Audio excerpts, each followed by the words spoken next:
আসসালামু আলাইকুম, নমস্তে, আদাব, হ্যালো, কেমন আছেন সবাই? Welcome back to another vlog of সাহস ওয়াইটি। আপনারা সবাই এই ক্যামেরা অ্যাঙ্গেলটা দেখে হয়তোবা একটু চিন্তিত হয়ে পড়েছেন যে এরকম কেন।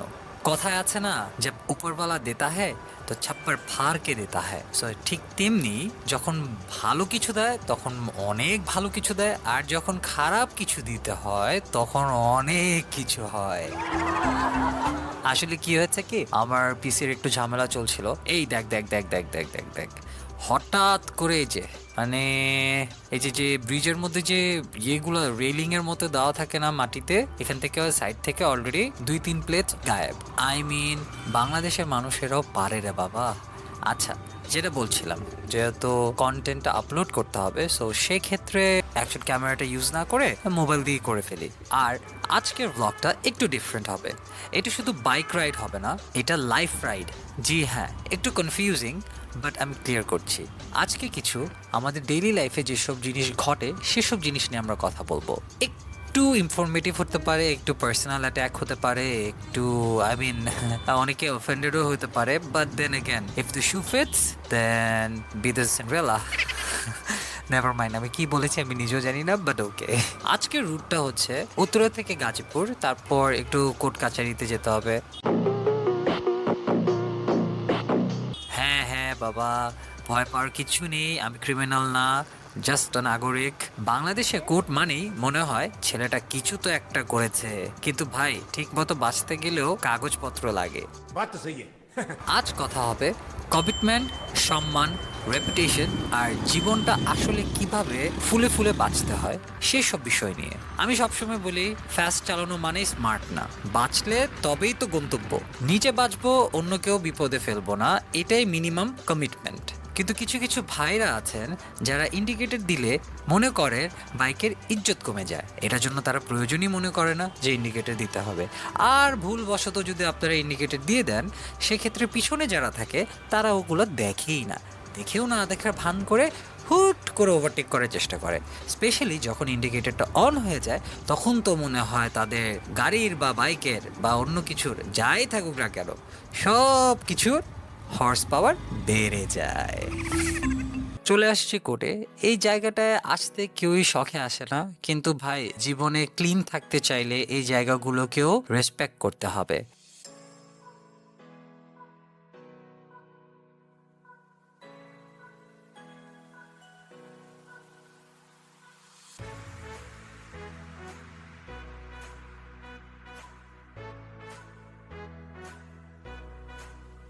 ওয়েট করতে করতে মনে হলো একটু ঘুরে আসি, সো এই যে ঘুরলাম অ্যান্ড ফিরে এসে আমার কাজটা হয়ে যায়।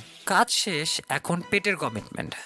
বড় বোনের সাথে বেরিয়েছিলাম, তো উনি বলল আসছো যেহেতু একটু চলো তোমাকে একটু ট্রিট দিই, তো চলে গেলাম চুপচাপ। এখন পেটের কমিটমেন্টে কেউ কি গাফলতি করতে পারে? পেট তো চায় ভাই। সো আমরা গেলাম, যেহেতু আমার ক্ষুধা ছিল না, সো জাস্ট একটা হালকা ডিশ একটা অর্ডার দিই, সেটা হচ্ছে পাস্তা অর্ডার দিই and it was really nice, it was yummy. So যাই হোক, পরে বাসায় গিয়ে সকল ভাই বোনরা মিলে একটা বারবিকিউ পার্টি করি অ্যান্ড বারবিকিউ করতে গিয়ে যে কয়টা চিকেন পুড়ছে ওগুলো সকলেই শহীদের মর্যাদা পাবে। পরের দিন সবাই চিন্তা করলাম আমরা বাইরে কোথাও লাঞ্চ করব। সো আমরা চলে গেলাম কালীগঞ্জের এদিকে, আমার ঠিক খেয়াল নেই জায়গাটার নাম, মনে হয় আওড়াখালী বাজার ওর কিছু একটা হবে। ওখানে নাকি একটা হোটেল আছে যেখানে একদম সুস্বাদু এবং ফ্রেশ মাছ ভাজা পাওয়া যায়, অনেক বিখ্যাত। সো ওইটার জায়গাটাও দেখিয়ে দিব কিছুক্ষণ পর, ধৈর্য ধরেন। এখন কমিটমেন্ট নিয়ে যেহেতু বলা শুরু করেছি, আমি বলতে চাই যে কমিটমেন্ট মানে শুধু সম্পর্ক না, নিজের কাজের প্রতি, নিজের কথার প্রতি, নিজের নামের প্রতি দায়িত্ববান হওয়া। এখন আমরা অনেক সময় অনেকজনকে কমিটমেন্ট করি যে এটা করব ওটা করব বা এটা করব আমার জন্য রাখিস বা এটা করিস। এখন আপনারা যদি কমিটমেন্ট দিয়ে সে কমিটমেন্টটা না রাখেন, সেক্ষেত্রে আপনারা কেনই বা কমিটমেন্ট দিতে চান যেখানে আপনি জানেন আপনি এটা করবেন না? আমার বাবা সবসময় বলেছেন জীবনে যাই করো না কেন, তুমি যখন একজনকে একটা কমিটমেন্ট দিবা, সে কমিটমেন্টটা যেভাবেই হোক সেটা পূরণ করবা, এটা তোমার জবাব। এবং এই জিনিসটা তখন বুঝি নাই, বাট এখন বুঝি। আর যেহেতু বাবার সন্তান, সেক্ষেত্রে এই জিনিসটা অ্যাকচুয়ালি মানা উচিত।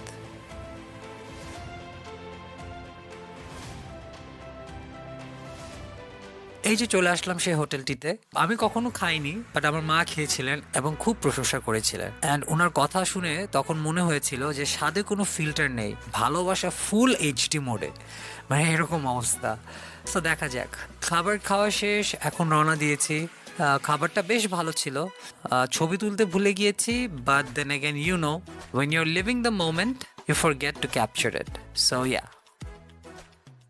কমিটমেন্ট নিয়ে কথা বলছি কারণ আমি অনেকেই দেখি, স্পেশালি বাংলাদেশের নাগরিকদেরকেই দেখি যে তারা কথা দিয়ে কথা রাখে না। আরে বাবা, এখনকার সময় এমনই হয় যে কোনো বিজনেসের প্রোডাক্ট যদি আপনি কিনতে চান, আপনার প্রি অর্ডার দিতে হবে, তাও আবার অ্যাডভান্স বুকিং করে, এবং অ্যাডভান্সে টাকা দিতে হবে। যদি কোনো কারণে আপনি অর্ডারটি ক্যান্সেল করেন, সেক্ষেত্রে আপনি যে অ্যাডভান্সের টাকাটা দিয়েছেন সেটা নন রিফান্ডেবল, এবং এরকমই হয়। সো আমার কথা হচ্ছে, আপনি যখন একজনকে কমিটমেন্ট দিবেন, আপনি যদি না জেনে থাকেন ভবিষ্যতের ব্যাপারে, সেক্ষেত্রে আপনি কমিটমেন্ট দিবেন না। স্পেশালি আপনাকে যদি কখনো আপনার বাবা মা এটা শিখিয়ে রাখে, সেক্ষেত্রে দয়া করে আরও আগে দিবেন না। আমি যতটুকু পারি ফলস হোপ দিই না, আমি একদম বাস্তব কথা বলি। আমার পক্ষে যদি কোনো কিছু করতে সম্ভব হয়, সেক্ষেত্রে তখনই আমি কমিটমেন্টটা দিব। এখন আমার কমিটমেন্ট দেওয়ার পর কি হলো না হলো সেই জিনিসটা কিন্তু অন্যদের মাথা ব্যথা হবে না, বিকজ আমি অলরেডি কমিটমেন্টটা দিয়ে দিয়েছি। কারণ যখন আমি একজনকে কমিটমেন্ট দিব, হয়তো বা আমি যাকে কমিটমেন্ট করছি, ধরেন আমি এক্স পার্সন আর আমি একটা ওয়াই পার্সনকে কমিটমেন্ট দিলাম, এন্ড ওই ওয়াই পার্সন আমার কমিটমেন্টের উপরে ভিত্তি করে সে একটা জি পার্সন যে ওকে কমিটমেন্ট দিল। এখন যদি আমি আমার কমিটমেন্টটা না ফুলফিল করি, সেক্ষেত্রে ওয়াই এর যে কমিটমেন্টটা, মানে ওয়াই পার্সনের যে কমিটমেন্টটা, সে কিন্তু ফুলফিল করতে পারবেন না। তো ইভেনচুয়ালি জি মানুষটা ক্ষতি হচ্ছে। এখন জি মানুষ তো দেখবে না যে ওয়াই মানুষের কি সমস্যা, ওয়াই মানুষ তো দেখবে না যে এক্স মানুষের কি সমস্যা। সো আপনারা কাইন্ডলি এই জিনিসটা যদি আমরা নিজেদের থেকে নিজেদেরকে চেঞ্জ না করি, সেক্ষেত্রে মানুষ হিসাবে তো পরিচয় দেওয়া যাবেই না, প্লাস বাবা মার সন্তান হিসাবে পরিচয় দেওয়া যাবে না, আর ধর্মের কথা তো বললামই না। এনিওয়েজ, এখন আসি রেপুটেশনে। রেপুটেশন এমন একটা জিনিস যেটা একদিনে তৈরি হয় না, কিন্তু ভাঙতে 1 মিনিটও লাগে না। I've hit rock bottom and I can tell you, একটা রেপুটেশন গড়তে যতক্ষণ সময় লাগে, ওটা ভাঙতে 1 সেকেন্ডও লাগে না। এবং আমরা আমাদের রেপুটেশনটা আমরা নিজেরাই নষ্ট করি। এখন আপনি যদি বয়সে বড় হন, বয়স্ক হন, বা ফ্যামিলির বড় কেউ হন, এন্ড আপনারা যদি আপনাদের দায়িত্ব পালন না করেন, বা আপনারা এমন কোনো ভুল কাজ করেন যেটাতে আপনাদের ছোটদের সামনে রেপুটেশন নষ্ট হয়ে যায়, সেক্ষেত্রে কিন্তু সম্মানটাও থাকবে না। এটা আমাদের লাইফের সবচেয়ে এসেনশিয়াল। টাকা পয়সা আসবে আর যাবে, তবে অবশ্যই রেসপেক্ট নিয়ে বাঁচতে শিখতে হবে। সম্মানটা খুবই জরুরি। টাকা পয়সা তো দরকারই হয়, কিন্তু তার থেকে বেশি প্রয়োজন হয় সম্মান। এই সম্মান এবং রেপুটেশন নিয়ে বাঁচতে আমাদের বেশ কষ্ট হয়। কেন? আমরা আবার চাই লাইফে সব ফ্রিডম, কিন্তু রেসপন্সিবিলিটি নিলে নাকি মাথা ধরে যায় সবার। তো মানে আমরা হচ্ছে এরকমই প্রকৃতির একটা মানুষ যে আমরা চাবো সব, কিন্তু করব কিছুই না। এনিওয়েজ, যেতে যেতে একটা কথা মনে আসলো। কথাটি কারো কারো অপছন্দ হতে পারে, তাও বলে ফেলি। সেটি হচ্ছে, অনেক সময় দেখবেন কিছু কিছু মানুষ আছে অনেক শ্রম দিয়ে, শরীরের ঘাম ছুটিয়ে একটা পজিশনে আসে, কিছু ভালো মন্দ অর্জন করে। আর কিছু কিছু মানুষ আছে যারা অনেক ইজিলি অনেক কিছু পেয়ে যায়, তেমন কিছুই করতে হয় না। এখন আসল কথাটা হচ্ছে, আপনি মানেন বা না মানেন, এই শ্রম দিয়ে ওঠা মানুষগুলো কখনোই ইজিলি জিনিস পাওয়ার মানুষগুলোকে দেখতে পারে না। Trust me when I say this. শ্রম দিয়ে ওঠা মানুষ যদি কাউকে দেখে যে ওই অন্য মানুষটা ইজিলি কিছু পেয়ে যাচ্ছে, তখন শ্রম দিয়ে ওঠা মানুষগুলো একরকম হিংসে বা রাগান্বিত চোখে দেখে।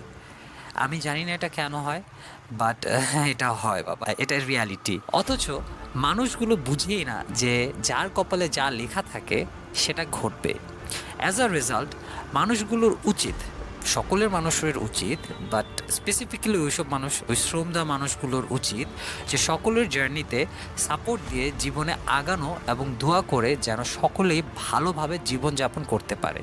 আমার মা একটা কথা সবসময় বলতেন, রেসপেক্ট বাইরে খুঁজে লাভ নেই, ঘরে যদি সম্মান না থাকে। এখন ওনাকে কিভাবে বুঝাই যে বাইরের মানুষরা যেভাবে আমাদেরকে দেখে, ঘরের মানুষরা তো সেভাবে দেখে না। বাইরে আমি ডন হইতে পারি, হ্যাডম থাকতে পারে, কিন্তু ঘরে তো আমি সে নান্না মুন্না রাহি।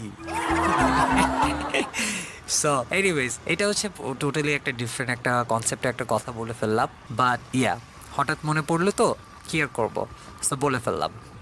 যেতে যেতে মনে পড়লো যে যেহেতু পরিবারের সাথে আছি, সিবলিংস পরিবার এটা একটা অদ্ভুত প্রকৃতির একটা জিনিস। এরা হচ্ছে তারা যারা আপনাদের সাকসেসে গর্ব করে আর ফেল করলে পাশে দাঁড়ায়। আমার ক্ষেত্রে সিনটা কিরকম এটা আমি কনফার্মেশন পাওয়ার পরে আপনাদেরকে জানাচ্ছি।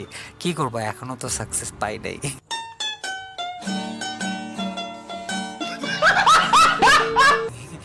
আপনাদের উপর ছেড়ে দিলাম। বাট না, jokes side or maybe not, আমার কিছু কিছু মানুষ আছে আমার ফ্যামিলিতে যারা ছিল এবং যারা থেকেও নেই এবং যারা না থেকেও আছে। সো ইয়া, দোয়া করবেন আমাদের সকলের জন্য, এতটুকু বলবো। একটা কথা মনে এসেছে, সেটা হচ্ছে সব সুযোগ আকাশ থেকে পড়ে না, কিছু সুযোগ নিজেকেই বানাইতে হয়। সো ভেবে দেখবেন, কিছু কিছু রাস্তা আছে যা আলাদা কথা বলে, সে রাস্তাগুলো শেখায় স্লো ডাউন করলেও লাইফ সুন্দর। এই কথাটা কি মিন করতে পারে আপনারা চাইলে জানাতে পারেন। তবে আমি বলি, আমার যা মনে হলো যে লাইফে সবসময় টাকা পয়সা দিয়ে আপনি সবসময় সব কিছু অর্জন করতে পারবেন না। Yes, money buys happiness, I strongly firmly believe it. But then again, if you don't have something to spend on, if you don't love something, যদি আপনি কোনো কিছু পছন্দই না করেন to spend the money on, then what's the point of having all the money? Am I right? So চিন্তা করে দেখবেন। রিয়ালিটির মধ্যে আরেকটা জিনিস আসে, সেটা হচ্ছে লিভিং হেলদি। স্বাস্থ্য মানে শুধু জিম না ভাই, মনটা হালকা রাখা, রাগ কমানো, কারো ক্ষতি না করা। সবাইকে হারাতে হবে না, কিছু মানুষকে ছেড়ে দিলেই শান্তি আসে। অ্যান্ড এমন কেউ যদি থেকে থাকেন, অবশ্যই অবশ্যই কমেন্ট সেকশনে সাড়া দেবেন। আপনাদের গল্প শুনতেও কিন্তু আমি আছি। যেতে যেতে আরও কিছু কথা বলতে চাই। প্রথমত বলবো যে জীবন বড় হতে গেলে কারোর গায়ে পা দিয়ে উঠার দরকার পড়ে না। আপনি যদি কাউকে পাড়া দিয়ে উঠতে চান, একটা না একটা টাইমে আপনার পা স্লিপ করবে অ্যান্ড আপনি ঠেস করে আবার নিচে পড়ে যাবেন। সো সবসময় চেষ্টা করবেন মানুষদেরকে হেল্প করতে, নিজে যেন ভালো থাকেন, মানুষজন যেন আপনাকে ভালো বলে, আপনার ব্যাপারে যেন ভালো সুনাম গায়। এমন কোনো কিছু যেন না করেন যেটাখানে আপনার সম্মান ক্ষতি হবে। আর আমরা অনেক ফ্যাশন সেন্স নিয়ে পড়ে থাকি, অনেক ড্রেস আপ করি, উইচ ইজ ট্রু, নিজেদের জন্য ড্রেস আপ করি, মানুষের জন্য ড্রেস আপ করি, স্টাইল মেনটেন করি। বাট জানেন কি আসল স্টাইল কোনটা? ভালো থাকলে ভালো ছড়ান, খারাপ থাকলেও কারো ক্ষতি করবেন না, এটাই হচ্ছে আসল স্টাইল। আজকের এই যে ঘোরাঘুরিটা,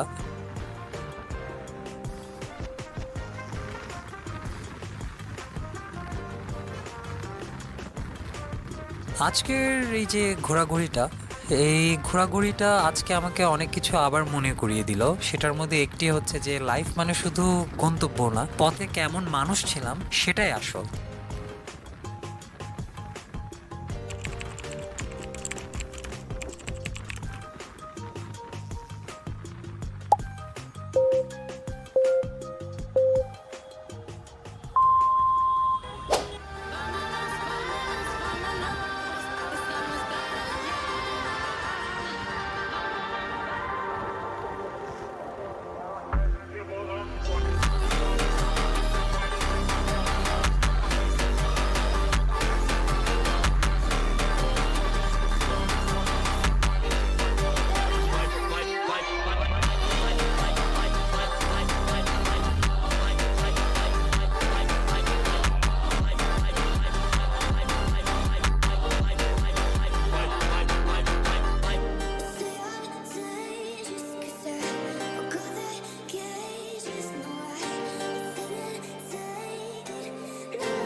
অনেক কথা তো বলা হলো, যাচ্ছি, চলে আসছি অলমোস্ট। সো আমার ফাইনাল মেসেজটি আপনাদেরকে অবশ্যই বলতে চাই, সেটা হচ্ছে কমিটমেন্ট রাখবেন, নামটা পরিষ্কার রাখবেন, কারোর ক্ষতি করবেন না, নিজের লাইফটা ফুলে ফুলে বাঁচেন। আর যদি ভিডিওটা ভালো লাগে লাইক দিবেন, শেয়ার দিবেন, সাবস্ক্রাইব করবেন। না লাগলেও ভাই দোয়া করবেন, তাইলেই হবে। তবে সাবস্ক্রাইব করলে একটু ভালো হয়। এনিওয়েজ,